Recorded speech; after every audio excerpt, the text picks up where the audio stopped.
Beyond the Stage 3.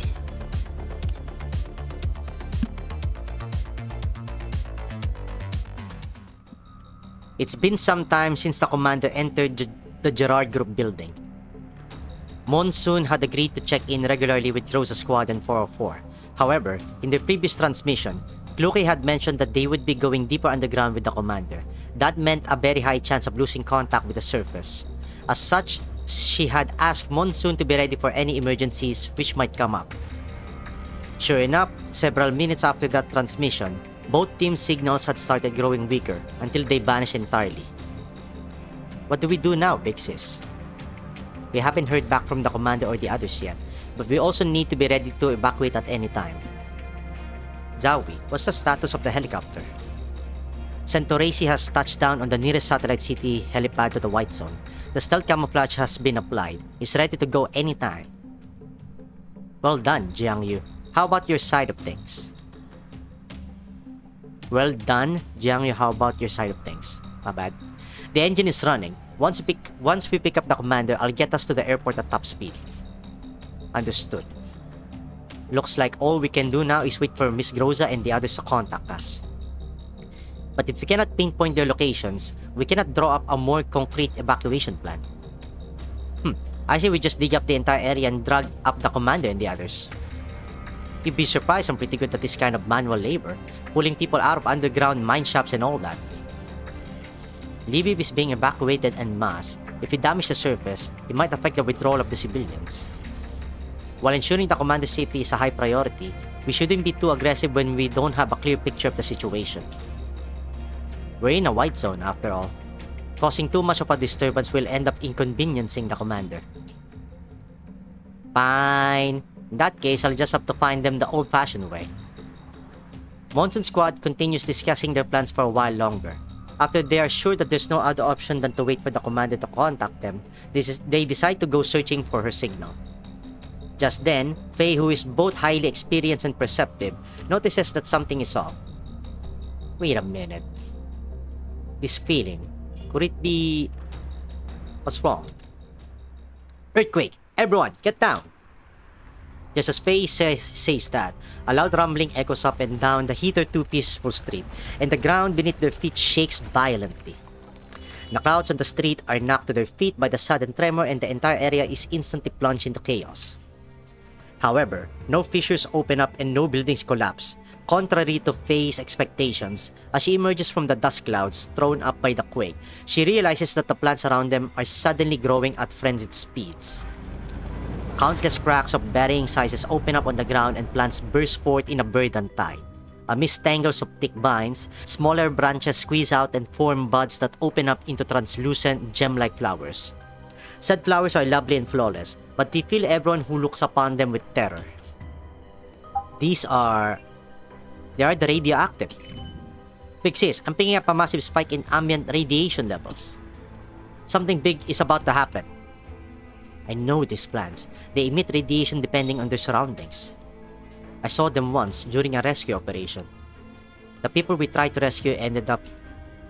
Damn it, what the hell are things like this doing in a white zone?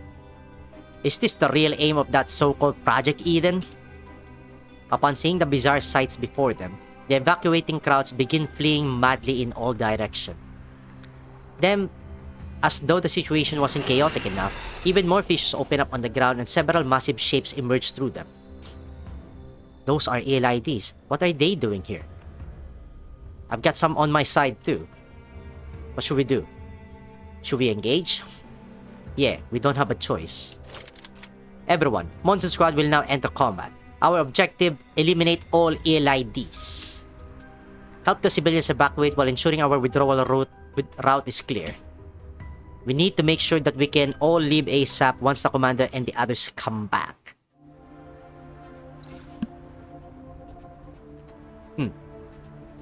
I do have Jiangyu.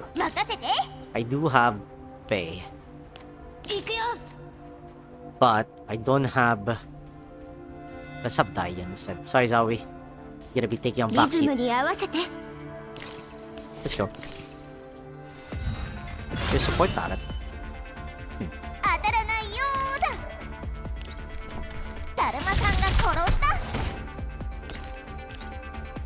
Oh shit.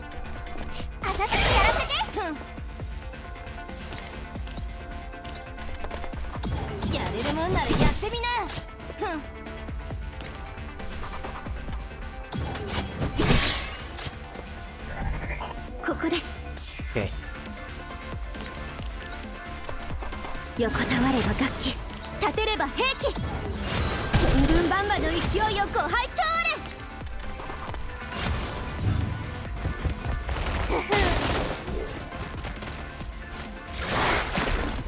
横たわれば楽器、立てれば兵器。全軍万馬の勢いよご拝聴あれ。横たわれば楽器、立てれば兵器。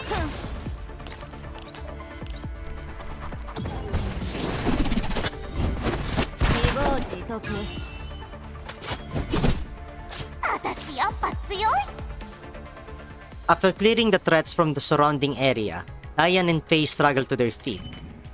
Jiangyu, how are things on your side? Okay, I guess. A bunch of ELIDs were trying to attack the fleeing people, so I ran the ELIDs over with the jeep. Well done. However, you should be more careful on missions. Hehe, don't worry, big sis. I can take care of myself. The immediate crisis has been resolved. However, they still need to contact the commander, who is deep underground, and tell her just how serious things have become. If Libby has been embroiled in a crisis of this magnitude, they need to get her out ASAP, no matter what's going on down there. Because this once flourishing city may become an ELID-infested hellhole very soon. In the distance, they can hear army units heading toward the city center. Daiyan directs Monsoon Squad to take cover and conceal themselves to the best of their ability. While Monsoon Squad is technically authorized to bear arms, it's best to avoid unnecessary complications before re-establishing communications with the commander. Just as they are about to try and contact the commander again, there is a massive explosion. It comes from far away and behind them. As one, Daiyan and Faye turn to look at it. What they see through their visual module shocks them to the point where they cannot tear their eyes away. Look! Over there! A column of light is shining up from the surface. Immediately after that, all of Libib is engulfed by the blinding radiance. Like a keen blade, it slices through the horizon where dawn and dusk meet. Golden light blooms into a giant flower in the sky. It looks as though the light from before has cut through the heavens themselves. The result resembles an invertebrate whose shell has been cracked open to reveal sinister, gory innards within. The dolls have never seen anything like this before, but for some reason, it seems strangely familiar. Then, they hear the same rhythmic whispers in their neural clouds. The fleeing people all stop in their tracks. They look to the sky, their eyes reflecting the distorted scene on the horizon. Right after that, screams fill the air, making the already disorganized evacuation even more chaotic. The people who see it scatter and flee in all directions. It seems that creepy sight has triggered a fear from the most primal depths of their hearts. That's... Faye is the first to come to her senses. She looks at the place where the beam came from. The light seems to be hiding something. Faye, can you use your scanner function to collect more information on it? It's too far away. But I can try. Faye activates her scanner module and moves the aim point to the center of the light column. However, the results it yields shock her. There are vital signs in there. Vital signs? A bad feeling creeps into Daiyan's neural cloud and she reflexively grabs Faye's shoulder. Moving closer. The hole torn in the sky grows larger and larger, and the beam of light grows every brighter. The sky around it starts turning a brilliant red, like blood spurting from the body of some living creature. Faye looks at the light. As she focuses her vision, she finally manages to make out the shape of the creature surrounded by the radiance. It's alive. Hearing this news fills everyone with shock. In the end, Daiyan gathers her thoughts and makes her final decision. Since there are signs of life over there, it's very likely that the commander might be there too.